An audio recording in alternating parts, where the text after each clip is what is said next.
Hey everyone, welcome back to the Movie Buddy. I'm your host, Josh Blumenkrantz, joined by Maddy Myer, host of the new pop culture podcast, Maddy Mania, which officially launches on March 5th. Her whole premise is that obsession isn't cringe, it's an art form. Maddy, welcome to the channel. How are you today? I'm good. Thanks so much for having me, Josh. Really appreciate it. Absolutely, it's a pleasure. You're such a fan like I am, all different like fan cultures and stuff. And it's cool that you launched a podcast like this. How does that feel? It feels really cool. It feels really surreal. I feel like I've been thinking about it for a while, but never kind of pushed the gas on it. So now to finally be doing it, I'm super excited. Yeah, I mean, it's cool just to like, blend in with like the different fan cultures, kind of dive into it a little deeper. So I just wanted to start off with my first question. Why did you want to start Maddy Mania and why does it feel like the right moment to launch it? Yeah. Um, I've been thinking about kind of building my own IP throughout my media career for a while because I am a publicist and I do freelance write as well. So I have like some experience in the entertainment and sports world prior to starting this, but I always knew setting out like I eventually wanted my own agency, my own kind of media conglomerate eventually, and I feel like the podcast is like step one to that is building my own brand and name a bit more. That's like the Mhm. business side of it. And then the like fun side of it is that I feel like for so long I've had like so many different hyperfixations that come and go and like so many different passions for different fandoms. And I wanted a place where I could kind of just talk about that freely and unapologetically. And I feel like my best friend and mom can only hear so much before it's a little much for them. So being able to launch this podcast and hopefully build community of others that kind of feel the same way, that's kind of like the real goal. And I feel like now is the right time because the media landscape is changing. And like I said, I want to have something that's my own. And also, I turned 26, and I feel like that's Uh, like your quarter life crisis time. And instead of like that happening, I was like, no, I'm going to turn it into something positive and going to build something. Absolutely. No, I admire that very much. It's just cool to like kind of dive in into stuff that you're kind of like passionate about with like other people, especially. Yeah. So which leads me into my next question. You say obsession is an art form. When you say that, what does that actually mean to you? Yeah, so I went with that as my tagline because different people in my life have told me like, "Oh, I'm like obsessed with wrestling. I'm obsessed with CM Punk. I'm obsessed with Ariana Grande, obsessed with Wicked, whatever it is." And it's like, it's not a lie, but I didn't like the framing of it being like this negative connotation of being obsessed. It's not like I'm like a creepy stalker gonna do something. Oh, Like, no, I yeah. just feel this like intense passion towards the artist or the athlete or the show, whatever it is, because I felt something and it sparked an emotional connection for me. So I want to kind of like go all in and appreciating it as a fan. Absolutely. I mean, fandoms are important. It's just what kind of bonds us together, in our passions. And, it's a lot of fun also, isn't it? Exactly. Yeah. Definitely. So here's a fun one. Broadway versus film. So you love Broadway, as do I. We obviously live in a film world too. Do you think Broadway fandom and film fandom operate differently, or is the emotional core basically the Mhm. same? I think it's a bit different, honestly. Um, like I like both like you, but I Mhm. think there is definitely a difference in seeing something live, like where something could go wrong or they might have to do a different line or something because they forgot a line, seeing live theater, and especially when it's like the musical aspect on top of that, when it's not just a play, when it's like a full musical, I think there's nothing like seeing that in person, like goosebumps and movies and TV Yes. can do that every once in a while, but it's not like every single time I'm going to the movies or every single time I'm starting a new show, I feel that. But I feel like with every Broadway show I'm seeing, I Mhm. am feeling that because a lot of times it's like new concepts, and I feel like more so with TV and film, they kind of recycle a lot of concepts nowadays. Oh, for sure. And I have such respect for people like anybody who does Broadway because it's just such a marathon. Everybody has to do like 8 shows a week.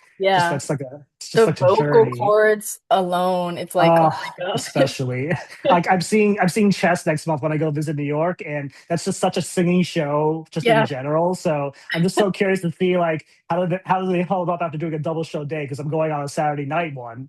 So I'm very excited for that. But I love Broadway. But here's another thing you also like Ariana Grande. Love Ariana as well. For someone like Ariana Grande, inspiring incredible like personal loyalty. How does that differ from like that kind of devotion that we see around big movie franchises? Because she's in like Wicked, which you like as well, as do I. Just curious on your thoughts on that. Yeah, I think even though like Ari's a person, obviously, she's also a brand. Mhm. And I know that from like my publicist knowledge that the goal is to make the person like a brand where the fans will follow them with whichever project they get attached to or whatever they do. Like I'm buying like all the perfumes, like all the Rim Beauty stuff, like even Yeah. though even though that's not like a film or it's not a TV show or whatever it is, just because like I have that emotional connection to her as a person, like her Mhm. music and just like her acting, like I really feel like I grew up with her and I feel like that's different from movies or TV where it's like yes, you've seen the trailer and you're excited for it and maybe there's like an actor or two that you like in it, but Mhm. unless it's like a reboot, it's not like that long-term devotion. No, absolutely. And there's nothing wrong with buying like her beauty products or anything like that. Like you said yourself, you're a fan. It's like Hmm. kind of what how it kind of ties us like everybody into that together. So that's really cool. I appreciate that. Also, you're a fan of the MCU, as am I as well. So the Marvel Cinematic Universe, it built one of the strongest fandoms ever, in my opinion. And do you think that level of obsession was like organic, or do you think that was strategically engineered? It was definitely strategically engineered. Yeah. A lot of movie franchises or TV franchises even should take notes. Obviously, you probably agree with this that like the newest phase is not as prominent as before. It's not the best, but we're hoping it gets better, right? Yeah, we are. But just what they were able to do by starting from the beginning up into now is like intertwining different characters and making sure that everything was connected. I think that is like honestly a true case study of great filmmaking. Mm. Because sometimes like and this is like one of my favorite movies and musicals, but Mamma Mia, for example, I like love Mamma Mia. right, So good. right? It's like one of my So good. favorites, literally. Yeah. But in the first movie, they said like Meryl's mom, Sophie's grandma, was dead. But then Hmm. the second one, we have Cher playing the grandma, and I'm like, well, I'm not opposed to Cher playing the grandma. That's awesome. But it's just like, Right. where's the continuity? I know it was 10 years apart, but yeah, so just True. like something that Marvel does a great job at is that. And I feel Hmm. like for the kind of fans that they have, the ones that like notice everything and are probably deep into like the comic knowledge as well, and like if anything is slightly changed, they might have a negative opinion about it. I think they've done a pretty good job of keeping the fans happy again up until like this most recent thing.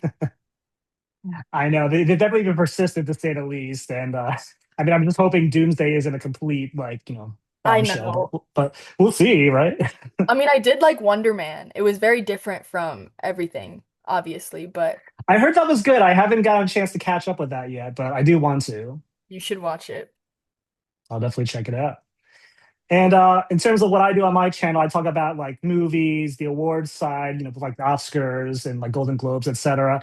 And I just wanted to know, why do fandom-driven franchises dominate the box office but rarely dominate the Oscars? That's a good question. I like that.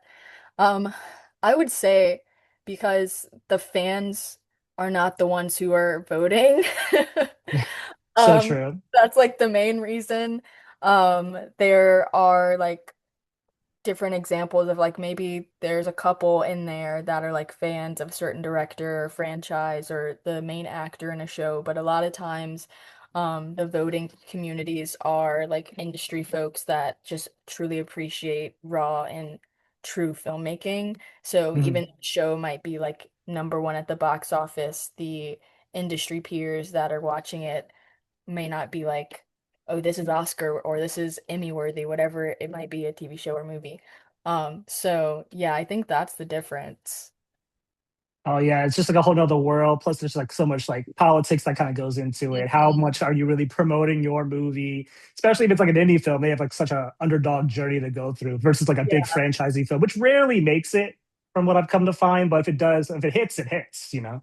Yeah, 100%. Like Sinners, for example, that's like I feel Yeah. like that's an example of one that breaks the norm because it does have both the fandom side, and I think that's for like a couple reasons. I think Mhm. one, it's the vampire-ness of it. People love vampires. Two, I think it's like the cultural aspect and like the fact that it's like the deep south and like I'm from Louisiana, so I like Oh, connected to that a bit. And mhm. then three, Michael B. Jordan is one of those like top actors that people follow, like whatever he's in.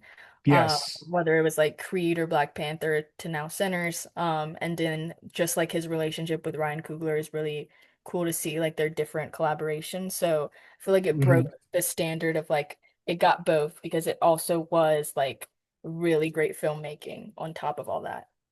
Oh yeah, it was easily one of the best films of the year.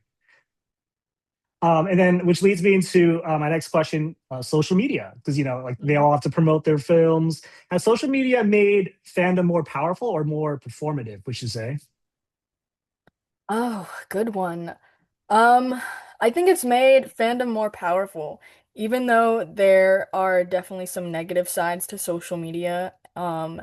I think the way that people can connect instantly and kind of build that community on social media is really, really cool. Like, I have a friend in the UK just because we're both fans of Blackpink, and like we've Awesome. been in person now, 2 years ago, but before that we were just like online friends and we just bonded over this same love for this artist. So I think the fact that social media is around to kind of connect different fans and people across the globe is really cool.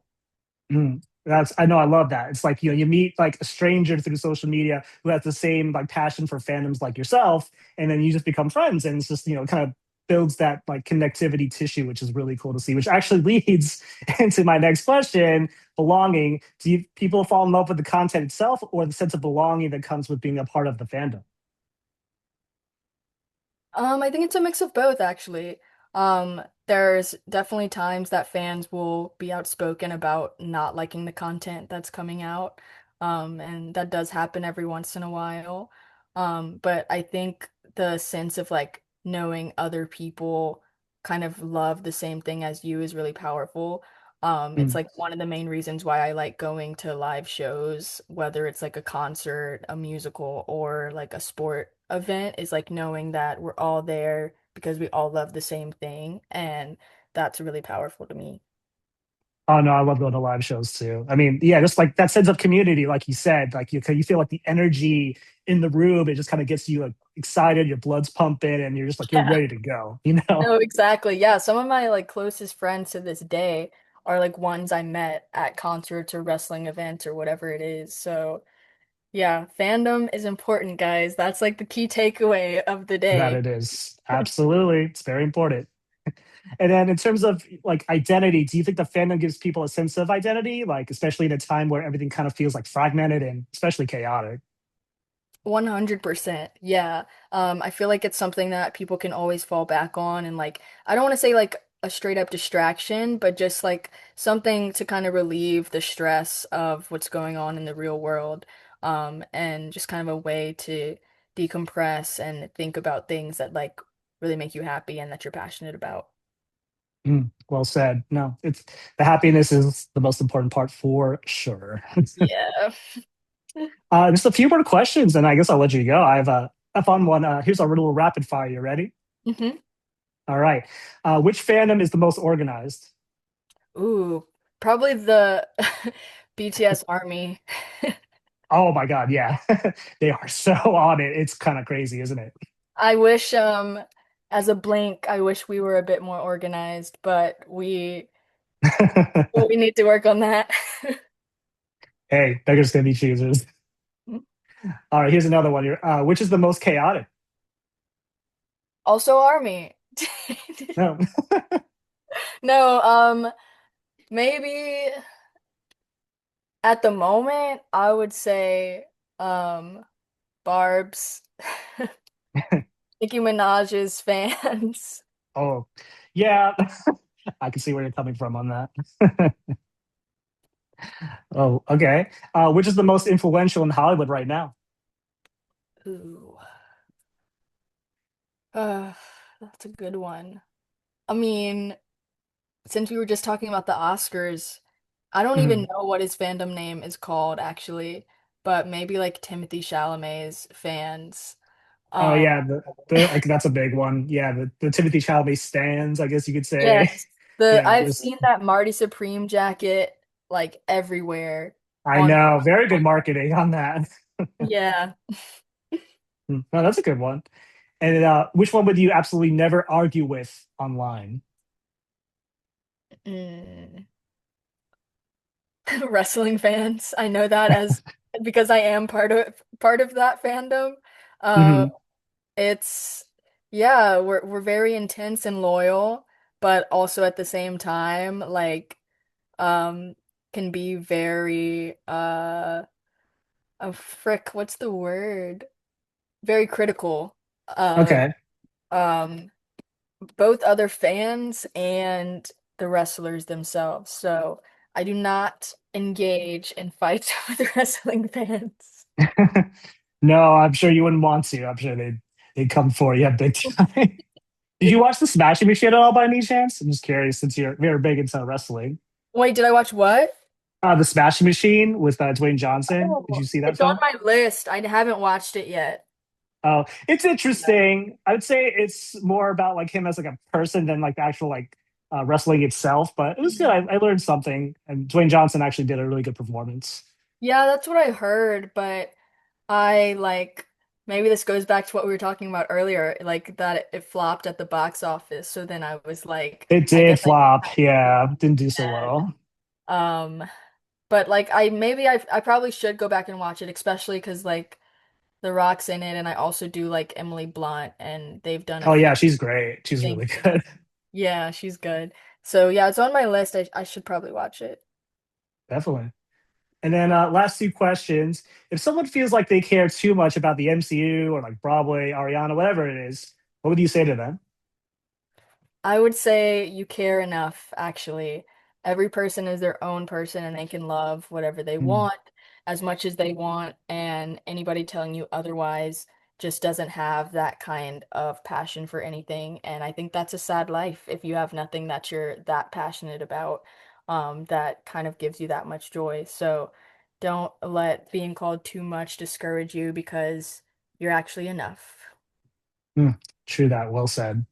And Maddie, my last question for you. As Maddy Mania launches March 5th, what do you ultimately hope this show becomes? And what kind of community are you trying to build?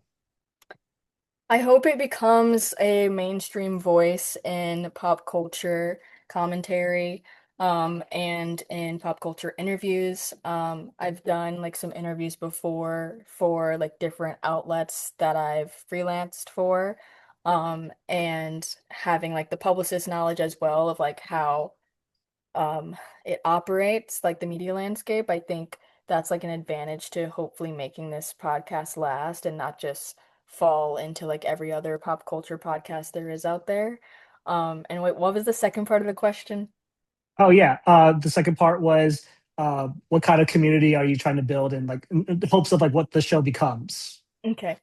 And then in terms of like what kind of community I want to build, I want to build one of like-minded people that feel as intensely or love as much as me with different fandoms, whether that be sports related, music, TV, film, video games, books, whatever it is, musicals, whatever it is, anybody that has like that experience of loving something so much or a hyperfixation, whatever it is that you're super into. I want you to know that like the podcast is a safe place, and listeners, hopefully you guys know that like you can talk to other listeners of the pod eventually and even hit me up, and always down to make new friends and build community. Very well said, and it's very much appreciated. Maddy, thank you so much for coming on the show today. Really appreciate it. Thanks so much, Josh. It was great. Awesome. And everybody, don't forget to check out Maddy Mania coming out on March 5th. Thanks for joining the Movie Buddy. Until next time. Bye. Bye.